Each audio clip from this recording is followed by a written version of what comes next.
Bom, antes de mais nada, eu gostaria de chamar aqui o pastor Eduardo.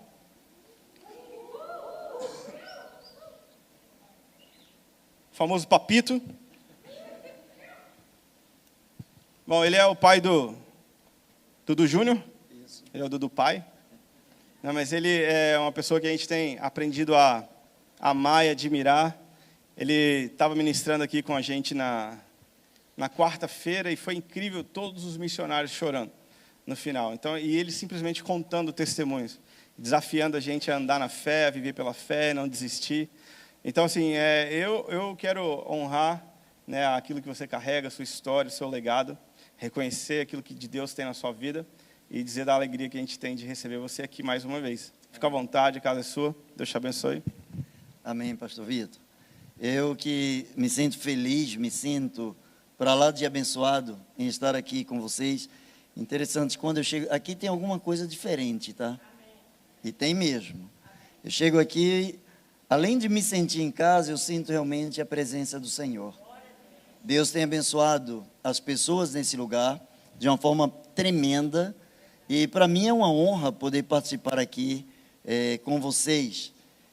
Eu quero participar uma palavra aqui com vocês nessa noite. E eu não sei o que você está passando. Eu não sei o que você está vivendo. Eu tenho dito a Deus o seguinte: é sempre um privilégio pregar a palavra de Deus. Porque olha, o Brasil tem quantos milhões de habitantes? Aproximadamente 208 milhões de habitantes, um pouquinho mais. 200 milhões de habitantes. Aí Deus trouxe você da sua casa e me deu a honra de falar e você ouvir a palavra de Deus. Para mim isso é honra. Isso para mim é muita bênção. No meio de 200 milhões de pessoas, Deus disse: olha, vai lá em Vitória e prega para aquele povo. Mas o que é que vou pregar para você? Aquilo que Deus sabe que você está precisando. Eu não sei, eu me alegro em não saber o que você está precisando. Porque eu não preciso saber do que você precisa, apenas preciso saber de quem pode suprir a sua necessidade.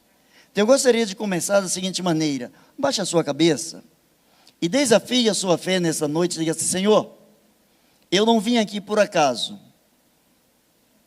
eu não escolhi vir aqui. Se você veio, você não veio porque escolheu, Deus escolheu você para estar aqui nesse lugar. E diga assim: Senhor, o que é que tu queres que eu aprenda nessa noite?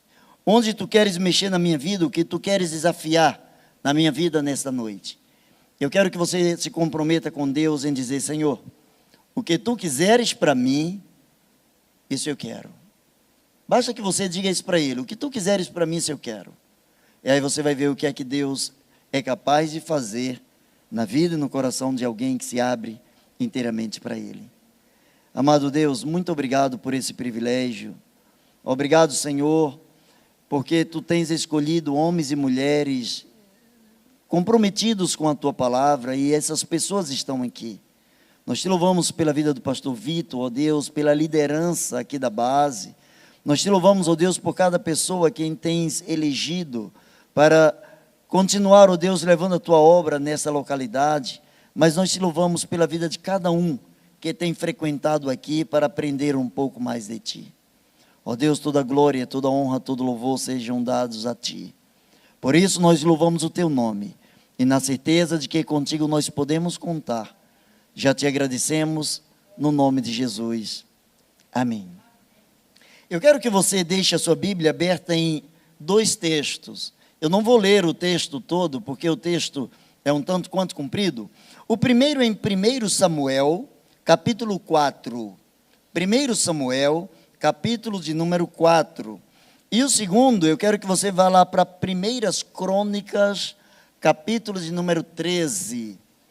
1 Samuel, primeiro livro de Samuel, capítulo de número 4. E deixe aberto também em 1 Crônicas, capítulo de número 13.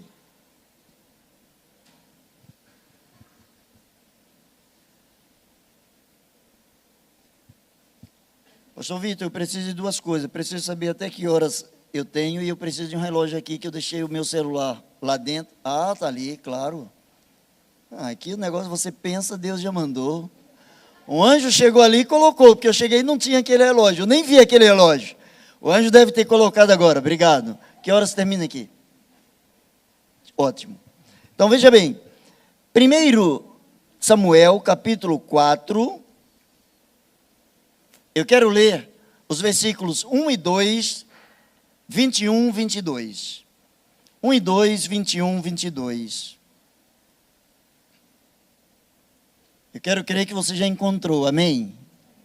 Esse amém assim significa, tenha misericórdia um pouquinho, estou procurando, é isso? Se você encontrou, diz amém.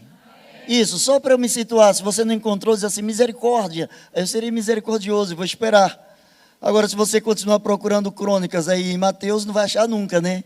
Pelo amor de Deus, pede ajuda aí a quem está do seu lado. 1 Samuel 4, 1 e 2, e depois 4, 21, 22, diz assim, veio a palavra de Samuel a todo o povo de Israel, e Israel saiu ao seu encontro, à peleja, aos filisteus, e se acampou junto de Ebenezer. E os filisteus se acamparam junto a Afeca. Se você está anotando aí, anote essa palavra Ebenezer. Frise aí na sua Bíblia Ebenezer, que a gente vai voltar. Mas esse aí não é Ebenezer que você está pensando, não. Versículo 2, e os filisteus se dispuseram em ordem de batalha para sair de encontro a Israel, e estendendo-se a peleja, Israel foi ferido diante dos filisteus, porque feriram na batalha no campo uns 4.000 homens. Versículos 21, 22. Mas chamou ao menino e acabou, dizendo, foi-se a glória de Israel, porquanto a arca de Deus foi levada presa, e por causa do seu sogro e do seu marido. E disse mais, de Israel, a glória é levada presa, pois é tomada a arca de Deus.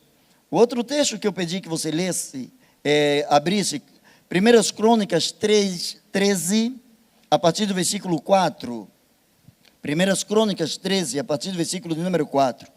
Então disse a toda a congregação que assim se fizesse, porque esse negócio pareceu reto aos olhos de todo o povo. Ajuntou, pois, Davi a todo Israel, desde Sior do Egito, até chegar a Ramate, para trazer a arca de Deus a Kiriate Jearim. Então Davi, com todo Israel, subiu a Baalá, e dali a Kiriate Jearim, que está em Judá, para fazer subir dali a arca de Deus, o Senhor que habita entre os querubins, sobre a qual é invocado o seu nome. E levaram a arca de Deus sobre um carro novo, da casa de Abinadab, e Uzá e Aiô guiavam o carro. Davi e todo Israel alegraram-se perante Deus, e toda a sua força, em cânticos, e com harpas, e com alaúdes, e com tamborins, e com símbolos, e com trombetas. E chegando à eira de Quidom, estendeu Uzá a sua mão para segurar a arca, porque os bois tropeçavam. Amado Deus, nós queremos louvar o Teu nome, queremos te agradecer, Senhor, pela leitura da Tua palavra. Ó Deus, o Teu Espírito inspirou essa palavra, e o Teu Espírito tem a interpretação para cada coração aqui. Por isso nós oramos a Ti, coloque essa palavra dentro de cada um de nós, pois assim oramos no nome de Jesus. Amém. Eu quero pensar rapidamente com você sobre duas palavras. Eu quero pensar com você sobre Icabô e Ebenezer. O texto que nós lemos em 1 Samuel fala de um Ebenezer, mas ainda não é aquele Ebenezer do capítulo de número 7, quando Samuel diz Ebenezer, até aqui nos ajudou o Senhor. Ebenezer era um lugar, era um povoado, era uma aldeia. Seria como hoje é um bairro onde o povo de Israel se refugiou porque estava indo à guerra contra os filisteus. Naquele tempo era natural que os povos andassem em guerra uns contra o outro de uma forma corriqueira. E é interessante que diz a palavra de Deus que Israel foi até Ebenezer e os filisteus vieram para um lugar chamado Afeca. E ali um e outro ficaram escondidos esperando o momento de batalha. E a palavra de Deus diz que quando começou o embate, quando começou o entrave, quando começou a guerra, no primeiro dia, 4.000 homens de Israel tombaram. 4.000 soldados caíram. Se nós estivéssemos colocando nos dias de hoje, 4.000 crentes caíram. Afinal de contas, se tratava do povo de Deus. E é interessante que quando alguém percebeu que o povo de Deus estava perdendo a batalha, então alguém teve a célebre ideia, bom, estamos perdendo a batalha porque a presença de Deus não está sendo notada neste lugar. E alguém teve a lucidez, volta à nossa terra, traz de lá a arca do concerto, a arca da aliança, porque se o Senhor estiver presente, aí tudo vai dar certo na nossa vida. Quero chamar a sua atenção para alguns detalhes aqui. Eu quero chamar a sua atenção para algumas coisas aqui que são importantes na sua vida. A palavra de Deus diz que Samuel, ele estava dentro de Israel como alguém que orientava o povo de Deus. A palavra de Deus diz que existia em Israel um homem que tinha a capacidade de orientar espiritualmente Israel. A palavra de Deus diz que tanto esse homem quanto os seus filhos não estavam de acordo com a vontade do Senhor. A palavra do Senhor diz que existiam 3 homens responsáveis pelo sacerdócio na casa do Senhor. E a palavra do Senhor diz que um desses homens já estava avançado na idade, um desses homens já estava na terceira idade, trazendo para os dias de hoje, e os seus 2 filhos, a Bíblia diz que estavam furtando aquilo que era do Senhor. Estava em desconectividade com a vontade do Senhor. Ora, não basta trazer um amuleto, não basta trazer a Bíblia debaixo do braço, não basta trazer uma frase, esse Deus me deu, não basta trazer um versículo colocado na frente da sua casa, até aqui nos ajudou o Senhor, que tudo vai dar certo, porque isso não é verdade. Há muitas pessoas que conhecem a palavra de Deus, mas o diabo conhece a palavra de Deus muito mais que muitos dos que fazem parte do povo de Deus. E ele tem como função distorcer a palavra de Deus. E ele tem como função principal fazer com que as pessoas não entendam que é a presença de Deus, através da obediência do coração humano, que faz com que a vitória aconteça em nossas vidas, em toda e qualquer situação. Quando alguém começou a perceber o povo de Deus está perdendo, obviamente correu e chegou no reino de Israel e disse, olha, nós precisamos levar a arca do Senhor, precisamos levar a arca da aliança, porque se não existir a presença de Deus, nós já perdemos 4.000 homens e vamos perder muito mais. Ora, eles estavam acostumados a sair com a arca. Essa arca, a palavra de Deus diz que quando o povo de Deus saiu da terra da servidão, a arca acompanhava o povo e os outros povos sabiam que onde estava a arca da aliança era garantida a presença de Deus. Mas acontece que no tempo de Samuel, as pessoas já não estavam buscando a vontade de Deus como deveria buscar. E quando a arca do Senhor, aí a palavra de Deus diz que alguns homens foram levar a arca para aquela batalha, foram levar a arca para aquela disputa, para aquela guerra, e diz a palavra de Deus que quando a arca chegou no lugar de batalha, os soldados deram um grito tão forte, um brado tão violento que a terra tremeu. Se você ler o capítulo 4 todo, você vai encontrar a palavra de Deus dizendo que quando a arca da aliança chegou naquele lugar, o povo de Deus deu um grito tão grande, a satisfação tão grande, Deus está no nosso meio. O povo começou a glorificar e aquele lugar chegou a tremer. Mas sabe o que aconteceu? Aí você vai dizer, tudo começou a dar certo. 30.000 morreram. A arca da aliança não estava ali, haviam morrido 4.000. A arca da aliança chegou, morreram mais 30.000. E eles ficaram atordoados, ficaram sem entender como pode.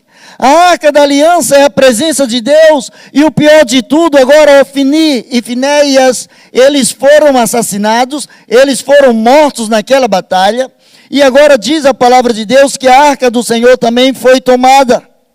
A Arca do Senhor foi levada presa, e agora alguém tem que levar aquela triste notícia ao povo, àqueles que ficaram ali.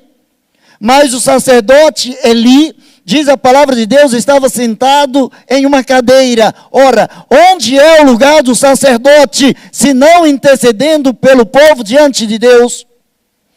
Sentar numa cadeira é o símbolo de estar apenas numa zona de conforto. No momento de, o que der está bom para mim. O povo de Deus, a palavra de Deus diz que nós somos o sacerdócio real. Você também é sacerdote. Você também tem compromisso com a obra do Senhor. Você também tem compromisso com a vontade de Deus. Deus chamou você para fazer a diferença, e ficar sentado numa cadeira não me parece a melhor das opções colocadas por Deus. A Bíblia diz que os seus filhos começaram a fazer coisas erradas e Eli não repreendia. Quando chegavam os sacrifícios para Deus, o melhor do sacrifício, seus filhos pegavam para si e deixavam o secundário, deixavam o resto, deixava aquilo que sobrejava para o próprio Senhor, para o próprio Deus. Ofereciam a Deus sacrifício que não eram as suas primícias, e Deus não divide a sua honra com ninguém. Deus não divide a sua glória com ninguém. Deus, Ele tem como meta ser não apenas o primeiro, mas ser o único na sua vida e na minha vida. A palavra de Deus diz que quando chegaram, alguém chegou no reino e disse para ele: Eli, o povo de Deus está perdendo a batalha. Quando nós viemos buscar a arca, 4.000 haviam tombado, morreram, e agora 30.000 morreram, e dentre esses 30.000 também os teus 2 filhos, Ofni e Finéias, e o pior de tudo, a arca do Senhor foi tomada. A primeira palavra que eu quero que você guarde nessa noite é exatamente "e acabou". Você já foi, por exemplo, na garrafa de água, na geladeira, e alguém chegou antes de você, bebeu e botou as garrafas só para gelar, naquele faz de conta, e quando você pega a garrafa, o que é que você diz? "E acabou". Não é? E não dá aquele choque? Você tem uma caixa de bombom, aí todo mundo vai tirando um, quando você abre a tampa que olha e acabou.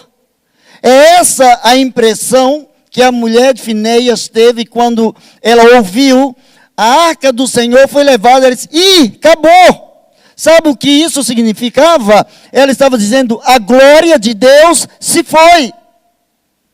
Em parte essa mulher estava certa, mas se em parte ela estava certa, a lógica diz que em parte ela estava errada. Onde que essa mulher estava certa? Quando ela diz: o povo de Deus agora já não pode mais ver a glória do Senhor. Quando ela diz: "E a glória do Senhor se foi", ou seja, não podemos contemplar a glória do Senhor, ela estava certa, porque Deus só se deixa permitir, Deus só se deixa encontrar quando há um coração quebrantado, um coração contrito, um coração que o ama acima de todas as coisas.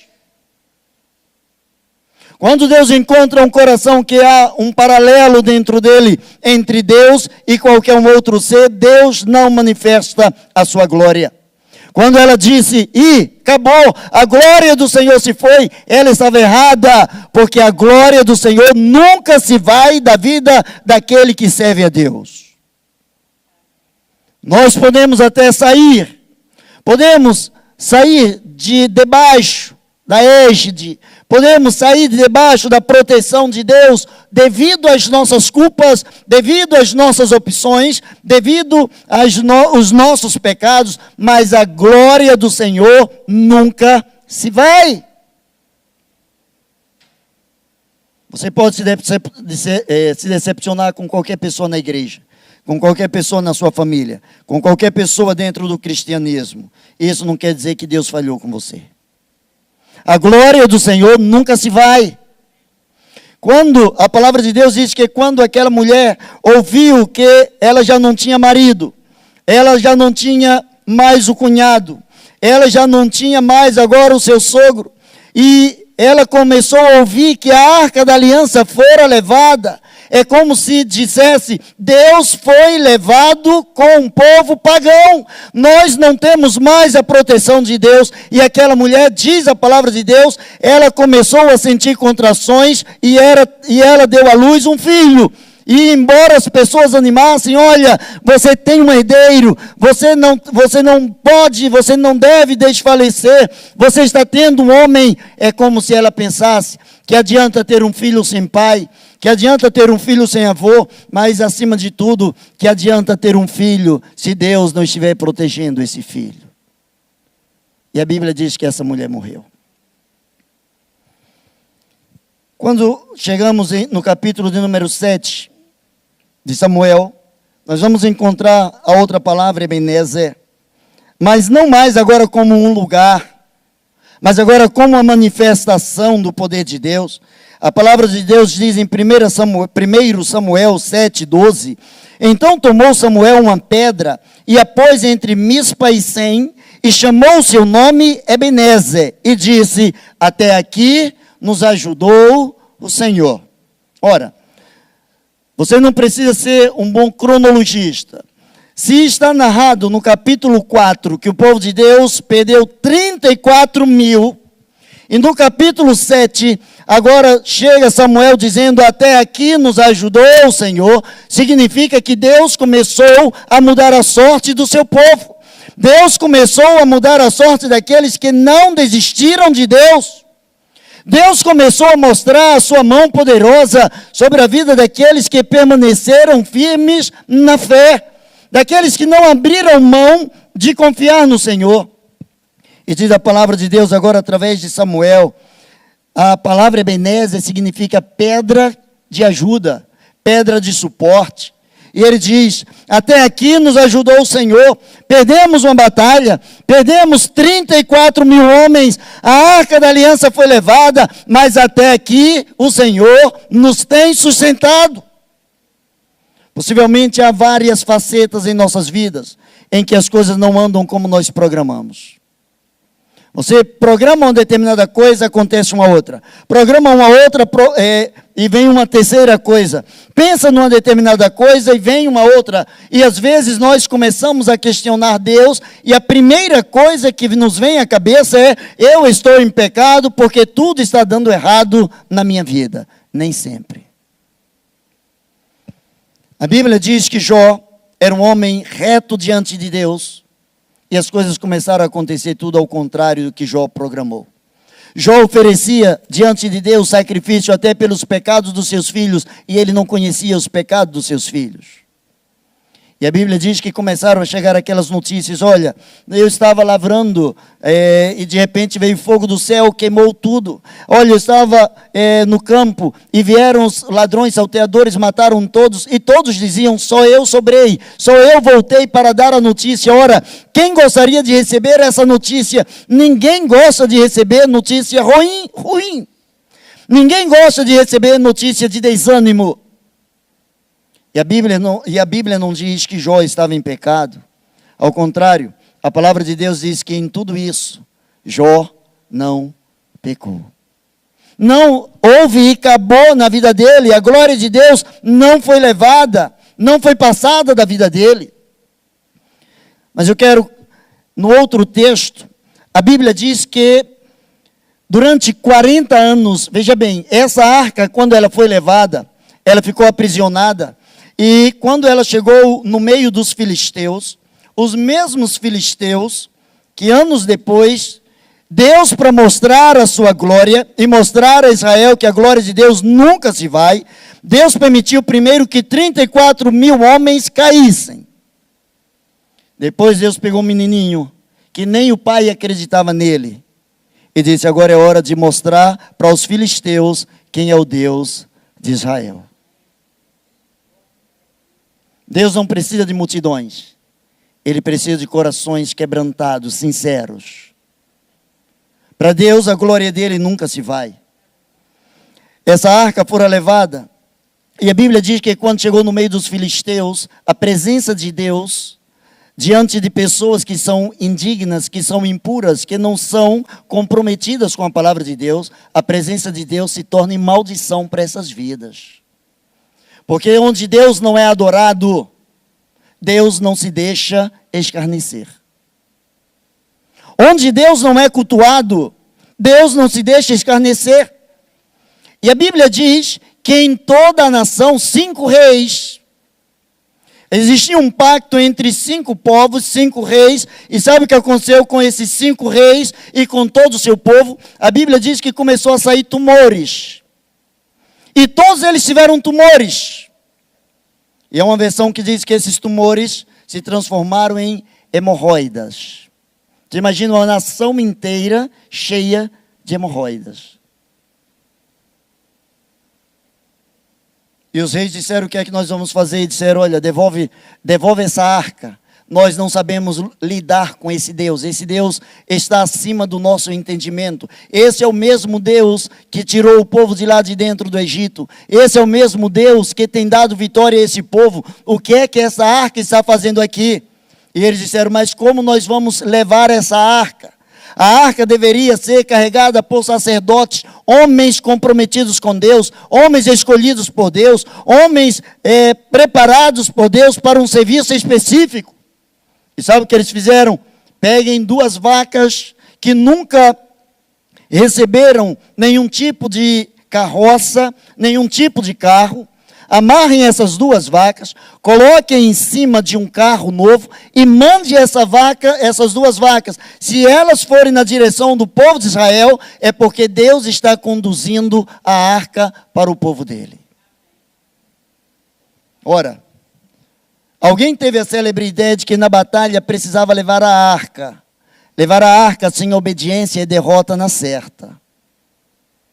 O que nos logra êxito na vida espiritual é um coração quebrantado, é uma vida pura na presença do Senhor. O servo, ele não está para questionar, o servo, ele está para obedecer. Quem questiona são os parceiros, quem questiona são os sócios. Um sócio pode questionar um outro, o servo, ele não questiona, ele obedece. A Bíblia diz que as vacas levaram, e quando as vacas chegaram nos arredores do povo de Israel, aí a Bíblia diz que eles levaram agora essa arca para a casa de Abinadab. Sabe quanto tempo ficou a arca na casa de Abinadab? 40 anos. 40 anos. Você sabe o que aconteceu? Nada. O ano passado nós estivemos em Israel e nós fomos na região da casa onde ficava a casa de Obed-Edom. A casa de Obed-Edom, se você abriu em 1 Crônicas, capítulo 13, o versículo de número 14, você vai encontrar uma coisa interessante. A palavra de Deus diz em 1 Crônicas 13, 14, e assim ficou a arca de Deus com a família de Obed-Edom 3 meses em sua casa. E o Senhor abençoou a casa de Obed-Edom e tudo quanto ele tinha. Ora, na casa de Abinadab foram 40 anos. Não é simplesmente a presença de Deus, não é apenas fictícia. A presença de Deus precisa ser real. A presença de Deus precisa ser adorada, precisa ser cultuada. Deus precisa olhar lá de cima e diz a palavra de Deus, ele precisa procurar aqueles que o adoram em espírito e em verdade. E quando Deus encontra um coração que o adora em espírito e em verdade, Deus não abre mão desse coração. Deus não abre mão de ser adorado. Nós fomos na região da casa de Obed-Edom. E é interessante que é uma montanha. E nós vimos que na eira, onde eles geralmente faziam as eiras no topo das montanhas. Claro, naquele tempo não tinha a tecnologia que nós temos hoje. Então, como é que os homens faziam para malhar, por exemplo, o trigo? Depois do boi debulhar aquele trigo, eles pegavam com uma determinada pá e jogavam aquele trigo para cima. E à medida em que eles iam jogando para cima, o vento ia tirando a palha, que era mais leve, e o trigo ia descendo e ia ficando ali. Não importa a tecnologia que você anda, não importa o grau de intimidade que você tem com quem quer que seja, ou o patamar que você ocupa na sociedade, enquanto a palha não sair da sua vida, enquanto não ficar apenas aquilo que pode alimentar, e o que alimenta a presença de Deus é um coração quebrantado, é um coração sincero, enquanto não tiver apenas o trigo puro, Deus não pode dividir, Deus não vai dividir a sua glória com ninguém. Na mesma região da casa de Obed-Edom, existia um lagar, onde as uvas são prensadas. E é interessante que também naquele tempo não tinha, como nós temos hoje, a industrialização. E uma roda de pedra, feita de pedra, esculpida na pedra, ela esmagava aquelas azeitonas, elas extraíam da azeitona o melhor azeite, o chamado extra virgem, depois o azeite secundário, depois quando não pode mais, tipo cana, passa a primeira vez, a segunda, a terceira, quando já está quase seca, passa mais um pouquinho, e quando tinha o bagaço eles usavam também para ser fertilizante na agricultura. E nós aprendemos que quando Deus leva o seu povo a uma prensa, quando Deus leva o seu povo a sentir o peso da sua mão na sua mão, é porque Deus está extraindo o melhor que você tem. Só tem um jeito de Deus tirar o azeite puro da sua vida. É permitindo você passar e passar e passar e passar por sofrimento. Aí você diz, pastor, então eu vou desistir. A Bíblia diz, se alguém retrocede, o meu coração não se compraz nele. Você não é obrigado a tomar o cálice das aflições. Ninguém é obrigado. Mas se você decidiu tomá-lo, toma-o até o fim. Talvez a sua mãe já disse para você quando você era pequeno e não queria tomar o remédio, olha, o que vai curar é o restinho da colher. Você tomava 3 colheres, na última o que vai curar está aqui. É assim que Deus faz, o que vai curar é a obediência, e a obediência até a extremidade, até o fim. Mas eu quero concluir. A palavra de Deus diz que, num determinado dia, Davi começou a pensar, nós precisamos trazer a arca de volta para a nossa terra. Ora, não foram poucos tempos. Só na casa de Obed-Edom, de Abinadab, a arca passou 40 anos. E durante os 40 anos, a Bíblia não fala nada que tenha acontecido na casa de Abinadab. Nada, nada. Não houve mudança. Sabe por quê? É como se durante 40 anos ele ia à igreja, ele ia ao templo. Mas isso não quer dizer muita coisa. Não quer dizer muita coisa ir ao templo.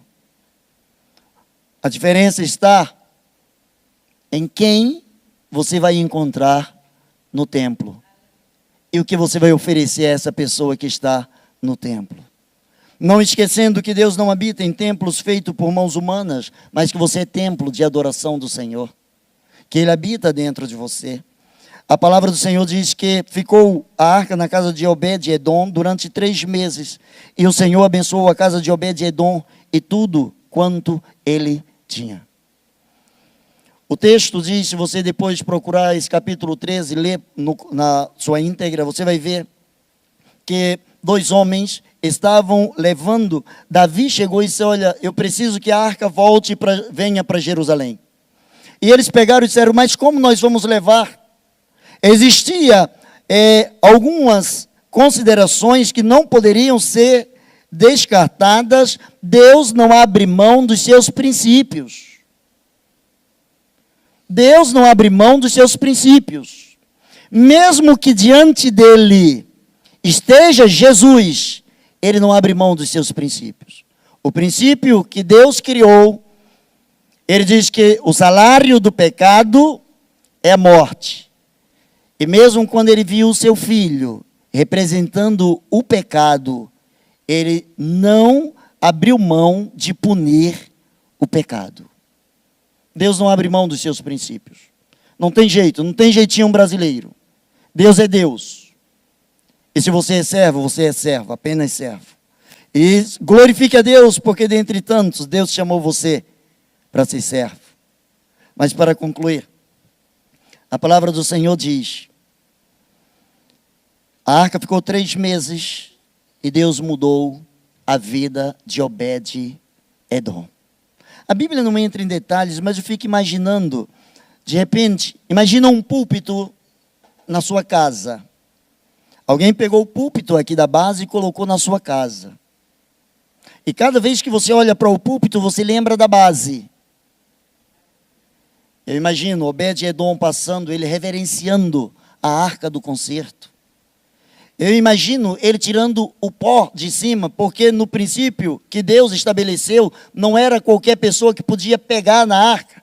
Davi mandou: leve bois novos, traga num carro novo. Ora, a arca da aliança não é para ser carregada em cima de bois, é para ser colocado no coração de pessoas que servem a Deus. Deus não tem prazer em animais. Os animais que no Antigo Testamento foram sacrificados, era a forma de Deus começar a educar o homem, que sem derramamento de sangue não há remissão de pecados. Os bois, os carneiros, as pombas não pecaram para morrer, mas substituíram alguém que pecou, para que pudéssemos entender aquele que um dia chegaria na cruz do Calvário, e poderíamos entender como João Batista falou: eis o Cordeiro de Deus que tira o pecado do mundo. Eu não sei se na sua vida você está dizendo: acabou. Tem coisas na minha vida que de repente você diz assim: olha, já não tem mais esperança. Mas tem coisas que você pode dizer, independente da situação: até aqui o Senhor me ajudou. Baixa a sua cabeça. Deixa eu falar com Deus por você.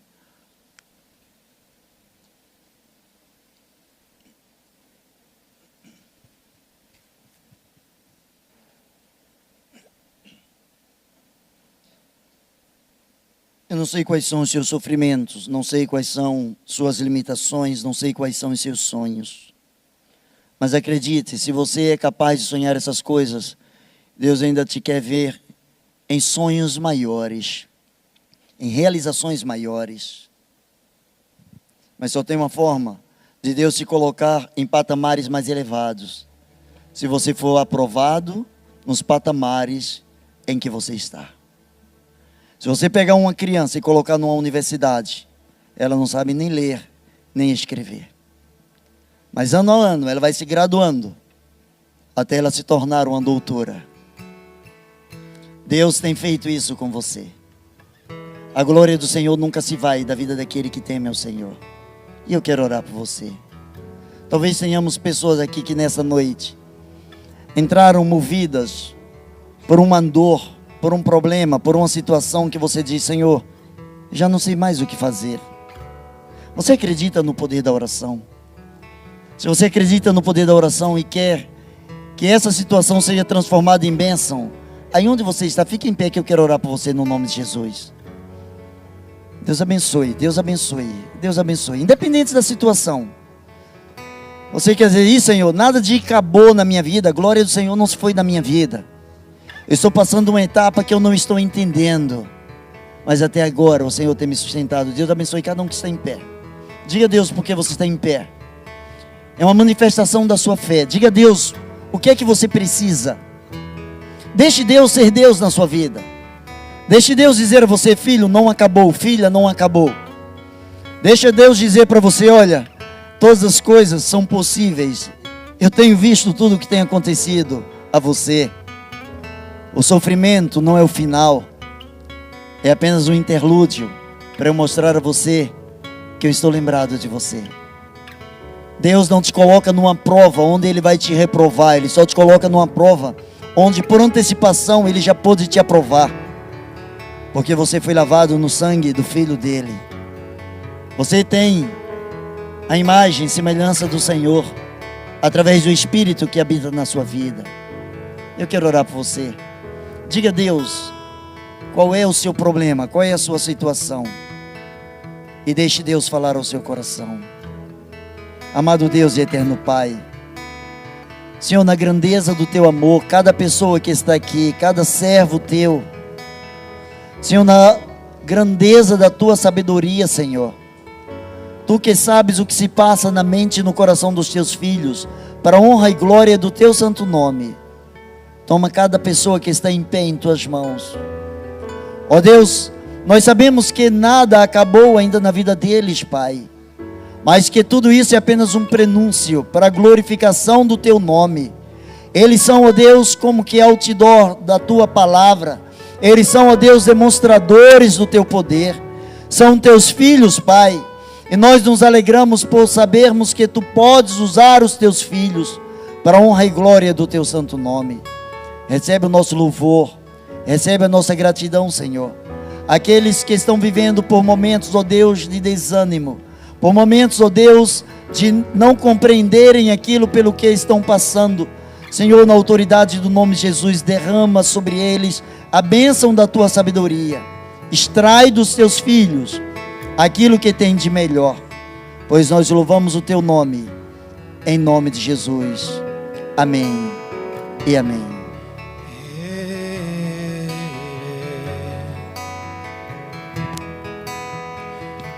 Tua presença é real, preenche todo o meu ser. Não há o que eu possa fazer além de ser teu, Jesus.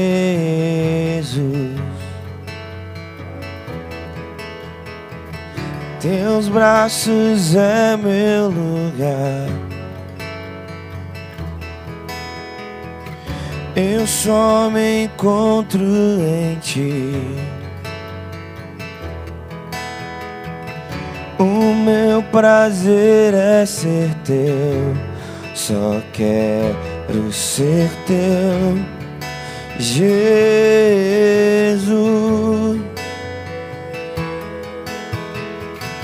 É bom te pertencer, ser totalmente teu, entrar no teu jardim e me entregar a ti.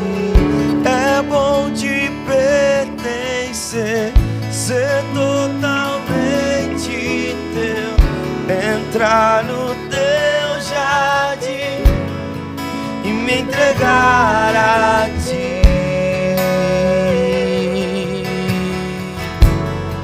E me entregar a ti, me entregar, obedecer e me entregar a ti.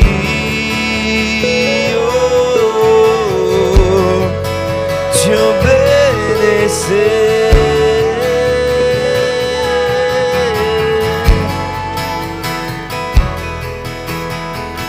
Tua presença é real, preenche todo o meu ser. Não há o que eu possa fazer além de ser teu, Jesus. Em teus braços teus braços é meu lugar. Eu só me encontro em ti. Meu prazer, o meu prazer é ser teu. Só quero ser teu, Jesus. É bom te pertencer, ser totalmente teu, entrar no teu jardim e me entregar a ti. É pertencer, ser totalmente teu, entrar no teu jardim e me entregar. É bom te pertencer, é bom te pertencer, ser totalmente teu, entrar no teu jardim e me entregar a ti. É bom te pertencer, ser totalmente teu, entrar no teu jardim e me entregar a ti.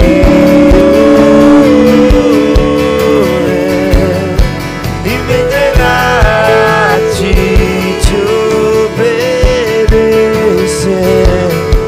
E me entregar a ti, te obedecer. E me entregar a ti, te obedecer.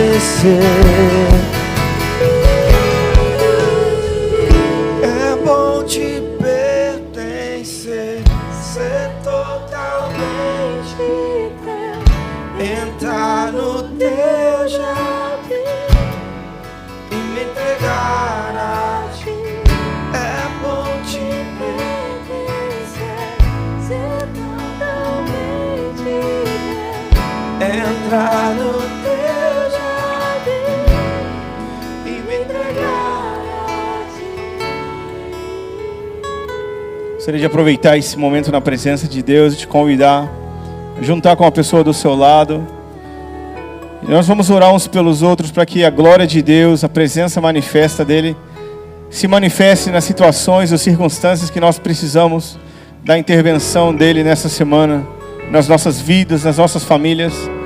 Sabe, todos nós temos necessidades, todos nós temos momentos ou dificuldades pelo qual nós estamos passando. E nós queremos orar a oração de fé em concordância uns com os outros, para que a presença manifesta de Deus, não a presença que saiu e deixou sua vida, mas a presença que vai com você, onde quer que você está, para que ela se manifeste e conduza e lidere você. Vamos orar uns pelos outros, vamos compartilhar uns com os outros. Nós precisamos da intervenção do Senhor, precisamos da tua intervenção, Senhor. Precisamos do teu mover nas nossas vidas, precisamos da tua glória. Começa a abençoar a pessoa do seu lado.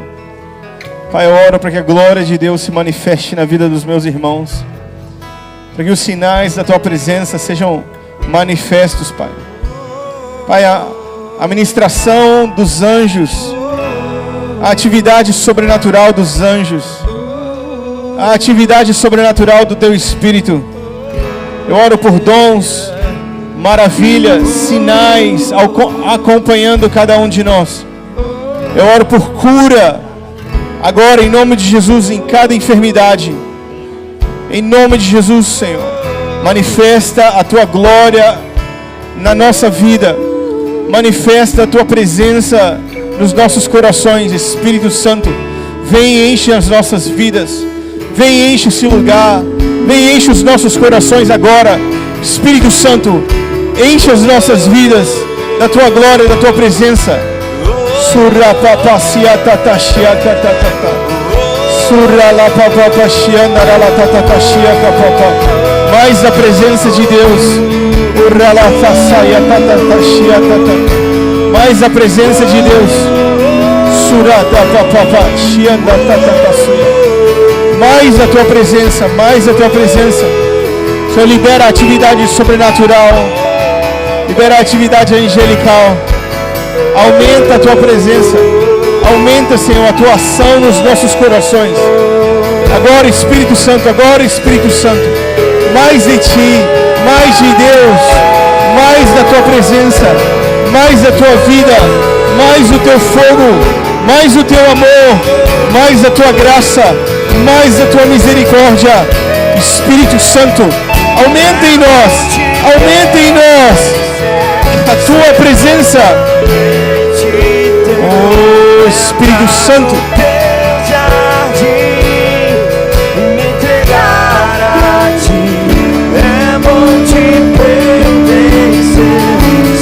totalmente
Amém, aleluia.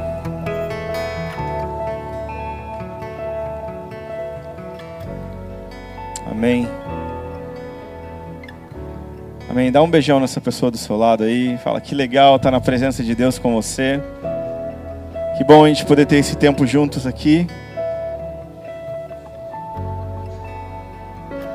Sabe, cada vez que a gente se encontra, todos os nossos cultos ou qualquer outro encontro nosso é motivo da gente, sabe, ter gratidão no coração por Deus ter nos incluído no propósito dEle, no plano dEle. Sabe, a gente está aqui, está acontecendo alguma coisa. Está acontecendo algo nas nossas vidas, mesmo quando a gente não vê, mesmo quando a gente não sente, mas o fato de semana após semana você continuar falando sim para o Senhor e você permanecer na história dEle, sabe, isso é poderoso, isso é poderoso. Amém, eu quero abençoar a sua semana em nome de Jesus, para que você tenha paz, vitória, alegria, que possa vencer suas batalhas, seus encontros, que você possa revelar Jesus através do seu caráter e do seu poder. Amém? Em nome de Jesus.